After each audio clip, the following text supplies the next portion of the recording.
মামলাটি বর্তমানে ডিবিতে তদন্তে আছে।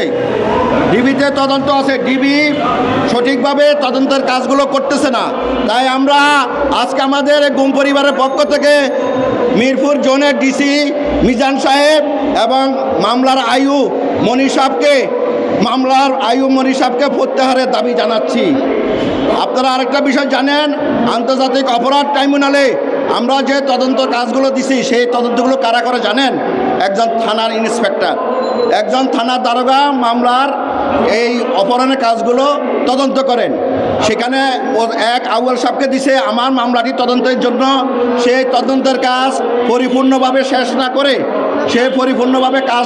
করে সেই তদন্ত কাজ শেষ না করে সে রিপোর্ট জমা দিয়ে দিছে।